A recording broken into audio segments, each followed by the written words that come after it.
Hello students, happy morning to one and all. 8th D students, welcome to online classes. இப்போ நம்ம சோஷியலில் first lesson பார்க்க போகிறோம். ஓகேவா student? First lesson unit 1 name என்னென்னா, topic என்னென்னா advent of Europeans. In this lesson we are going to know about the kinds of sources of modern India, and we also know about the Portuguese trade interest in India. And we also understand about the impact of the Portuguese and Dutch presence in India. அப்புறம் எப்படி இங்கிலீஷ்காரங்க, ஃப்ரெஞ்சுக்காரங்க, போர்ச்சுகீஸ்காரங்களாம் எப்படி இந்தியாவுக்கு trade மூலியமாக வந்தாங்கன்றத நம்ம நல்லா விரிவாக பார்க்க போகிறோம். ஓகேவா ஸ்டூடெண்ட்? ஃபஸ்ட்டு இன்ட்ரடக்ஷன் பார்க்கலாம். Many of the foreign travelers, traders, missionaries and civil servants who came to India in the 18th and the 19th centuries have left accounts of their experiences and their impression in various parts of the country. To know the events of modern period, we have abundant sources as the international and national and regional level. நம்ம foreign travellers எல்லாம் Yuan song, அப்புறம் வேறு யாரோ அவங்கெல்லாம் வந்தாங்க பாருங்கள். Foreign travellers, அப்புறம் traders, machineries, எல்லோரும் சிவில் சர்வன்ட்ஸ் எல்லோரும் வந்தவங்கெல்லாம் என்ன பண்ணுறாங்கன்னா, 18th and 19th சென்ச்சுரிஸ் வந்தவங்க எல்லாருமே அவங்களோட பங்கு என்ன, அவங்க எக்ஸ்பீரியன்ஸ் என்ன கேதர் பண்ணாங்க, என்ன அவங்க என்னென்னலாம் ஆதாரங்கள், அவங்களோட ஆதாரங்கள் எல்லாம் நமக்காக எழுதி வச்சுட்டு அந்த நேஷ்னல் லெவல், ரீஜனல் லெவலில் அவங்க எல்லாமே ஆதாரங்களை ஏற்படுத்தி வச்சுருந்தாங்க. நம்ம இப்போ சோர்சஸ் ஆஃப் மாடர்ன் இந்தியா படிக்க போகிறோம். The sources for the history of modern India help us to know the political, socio-economical and cultural development in the country. நம்ம இப்போ அந்த ஆதாரங்கள்லாம் நமக்கு என்னது, அவங்களோட வெல்த் எப்படி இருந்தது, சோஷியல் அண்ட் எக்கனாமிக் கண்டிஷன் எப்படி இருந்தது, கல்ச்சரல் டெவலப்மெண்ட்டில் அவங்கள எப்படி நல்லா பண்ணியிருந்தாங்களா, அதெல்லாம் பற்றி நமக்கு ஈஸியாக தெரிஞ்சுக்க முடிஞ்சுது. From the every beginning, the Portuguese, the Dutch, the French, the Dane and the English recorded their official transaction in India on the state paper. எப்போவுமே இவங்கெல்லாம் என்ன பண்ணாங்க, அவங்க ஒரு அஃபிஷியல், நம்மலாம் இப்போ ஒரு ரெக்கார்டு வச்சுக்க மாட்டோமா. இப்போ கிளாஸ் ஒர்க் எழுதணுன்னா, இப்போ 8th ஸ்டாண்டர்ட் இப்போ படிக்கணும்னா என்ன பண்ணுவோம், கிளாஸ் ஒர்க் உடனே எழுதுவோம்ல, அந்த மாதிரி அவங்களுக்கு ஒரு ரெக்கார்டு. நான் இப்போ இந்த கிளாஸ் படித்தேன்னா இந்த கிளாஸ் ஒர்க் எடுப்போம்ல, அந்த மாதிரி அவங்க இந்த இந்தியா நாட்டுக்கு ட்ரேட் மூலியமாக அவங்க வணிகம் வச்சுட்டு எப்படி அவங்க என்ட்ரி கொடுத்தாங்கன்றதுக்காக அவங்க ஒரு டிரான்சாக்ஷன் மாதிரி, ஒரு ஸ்டேட்மெண்ட் மாதிரி ஒன்று வச்சுருப்பாங்க. Well-preserved records are very valuable to know about their relations in India. அது எப்படி வச்சுக்கினாங்கன்னா, அந்த ஃபுல்லாக எல்லாமே வேல்யூபிள் ரெக்கார்டாக அதை வச்சுக்கிறாங்க அப்படின்னாங்க. The archives at Lisbon, Goa, Pondicherry and Madras are literary sources of precious historic information. All these sources must however be critically evaluated before they are used for historical writing. இது எல்லா ஆதாரங்களும் நமக்கு எப்படி evaluate பண்ணுறது, before they are used for historical writing முன்னாடி நம்ம எப்படி evaluate பண்ணுறது நமக்கு நல்லா தெரிஞ்சுக்க யூஸ் ஆகிறது அப்படின்றாங்க. There are with help of the sources like written sources and material sources. Written சோர்ஸஸ்னால் என்ன, ஆதாரங்கள் தெரியும் உங்களுக்கு. ரிட்டர்ன் சோர்ஸஸ்னால் என்ன, எழுத்து மூலியமாக இருக்கிறது தான். எப்போவுமே எழுத்து மூலியமாக இருக்கிறது தானே எல்லாருமே நம்புவாங்க. ஓரலாக சொல்கிறதெல்லாம் யாரும் நம்ப மாட்டாங்க. After the advent of the printing press, numerous books were published in different languages. Hence, people began to acquire knowledge easily in the fields like art, literature, history, and science. The Europeans came to know about the immense wealth of India from the accounts of Marco Polo and similar sources. யூரோப்பியன்ஸுக்கு எப்படி தெரிஞ்சுது, இந்தியாவில் நிறைய wealth இருக்குது, ரொம்ப ரிச்சான கண்ட்ரின்னு Marco polo மூலியமாக, Marco polo கொடுத்த ஆதாரம் மூலிமா அவருக்கு நல்லா தெரிஞ்சிச்சு. The wealth of India attracted the Europeans to this country. ஓகேவா? இதுக்கு முன்னாடி பார்த்தீங்கன்னா, இந்த after the advent of the printing press நிறைய புக்ஸ் பப்ளிஷ் இன் நிறைய டிஃப்ரெண்ட் பல்வேறு மொழிகளில் அந்த டிஃப்ரெண்ட் லாங்குவேஜ் மூலிமா அதை பப்ளிஷ் பண்ணாங்க. அதனால தான் மக்களுக்கு என்ன ஆச்சு, நல்லா தெரிய ஆரம்பிச்சிச்சு. இந்த ஆர்ட்டு, கலை, லிட்ரேச்சர், இலக்கியம், ஹிஸ்ட்ரி, சயின்ஸ் மூலிமா அவங்க began to acquire knowledge easily in the fields. And then Anantarangam is a name to conjure within the annals of Tamil history.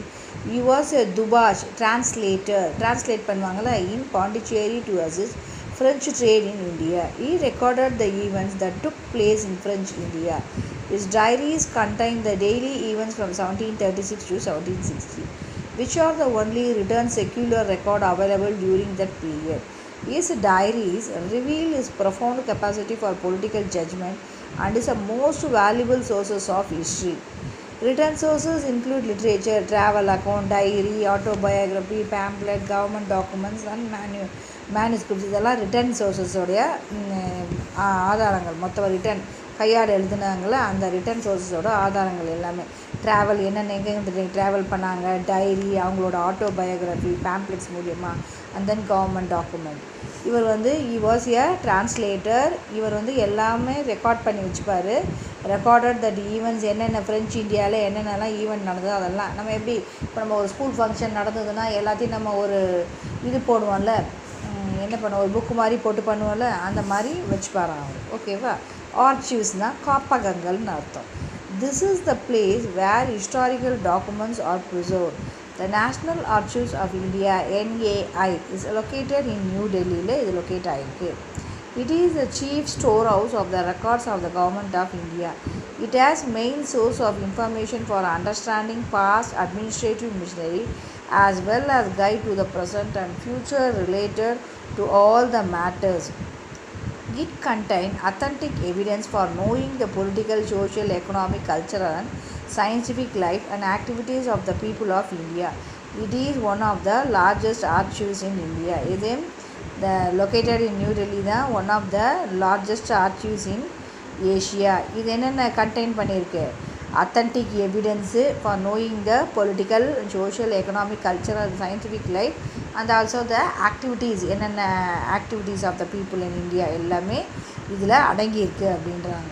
George William Forrest can rightly be called as the father of the National Archives of India. Who is called as the father of National Archives of India? Na இவர் தான் George William Forrest தான். And then Tamil Nadu Archives எங்கே இருக்குன்னு பார்க்கலாமா?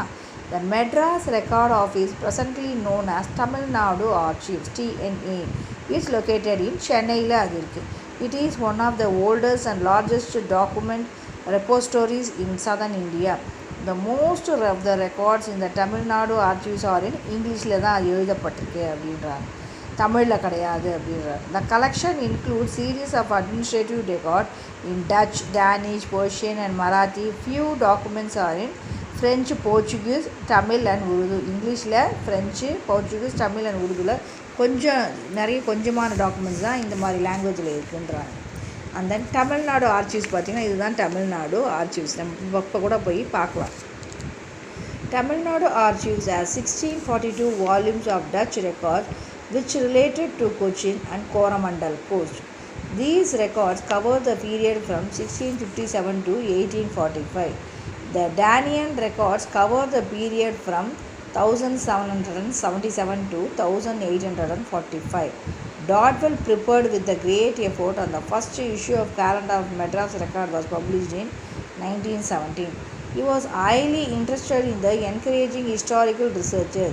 He opened a new chapter in the history of Tamil Nadu Archives. இது வந்து 1642 volume இருந்துச்சு அப்படின்றாங்க.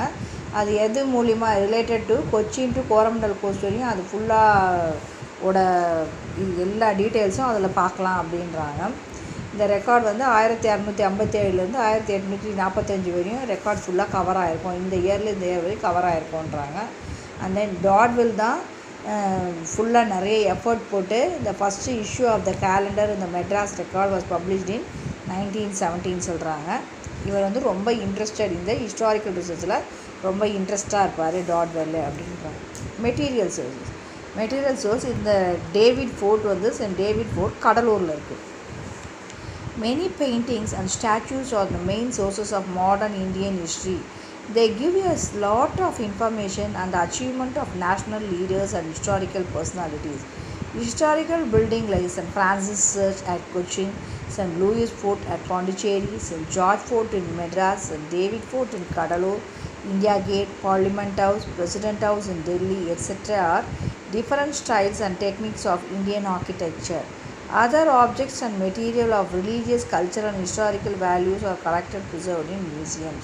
இந்த மாதிரி நிறைய பெயிண்டிங்ஸுங்க, ட்ராயிங்கு, அப்புறம் சிலைகள், ஸ்டாச்சுஸ் இதெல்லாம் வந்து மாடர்ன் இந்தியா ஹிஸ்ட்ரிக்கு பெரிய ஆதாரங்கள் அப்படின்றாங்க. இதெல்லாம் வந்து நமக்கு நிறைய இன்ஃபர்மேஷனு என்னென்ன நம்ம ஹிஸ்டாரிக்கல் பர்சனாலிட்டி யாரெல்லாம் நல்லா என்னென்ன பண்ணியிருக்காங்கன்னு சொல்லிட்டு நமக்கு தெரிய வைக்கிறதுக்காக யூஸ் ஆகுது.